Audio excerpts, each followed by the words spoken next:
તો પછી મોરબીનો ઝૂલતો પુલ તૂટ્યો ભ્રષ્ટાચારના પાપે, સેંકડો લોકો મરી ગયા. પછી શું થયું? વડોદરાના હરણી તળાવમાં બાળકો ડૂબીને મરી ગયા. પછી શું થયું? રાજકોટમાં ગેમ ઝોન બળી ગયું, બાળકો સહિત લોકો બળીને ભડથું થઈ ગયા ભ્રષ્ટાચારના પાપે. પછી શું થયું? ફટાકડાની ફેક્ટરીમાં શ્રમિકો આગમાં ભડથું થઈ ગયા અને લાશો બારોબાર જતી રહી.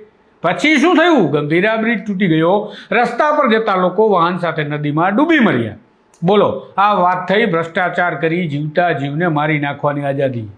હવે વાત કરીએ ખેડૂતોના પાક વીમો ખાઈ જવાની આઝાદી, ગરીબોના રાશન ચોરી કરી ઘર ભેગા કરવાની આઝાદી, પોલીસને ખુલ્લેઆમ હપ્તા લેવાની આઝાદી, સત્ય બતાવતા પત્રકારને ફિટ કરી દેવાની આઝાદી, સેટિંગમાં ચાલતા મીડિયાને મોજ કરવાની આઝાદી, મંત્રી પુત્રોને મનરેગા કૌભાંડની આઝાદી, ગરીબ વિદ્યાર્થીઓને આપવાની થાય તે સાયકલ કૌભાંડમાં આઝાદી, મધ્યાહન ભોજનમાં હલકી ગુણવત્તાના ખોરાક પીરસવાની આઝાદી, તલવાર ધોકા લઈ રસ્તા પર ઉતરી પડવાની આઝાદી.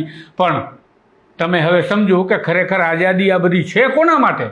તો એ લોકો માટે કે જે રાજકીય પક્ષમાં રહી પોતાના વાટકી વ્યવહાર સાચવી લે એમના માટે આઝાદી.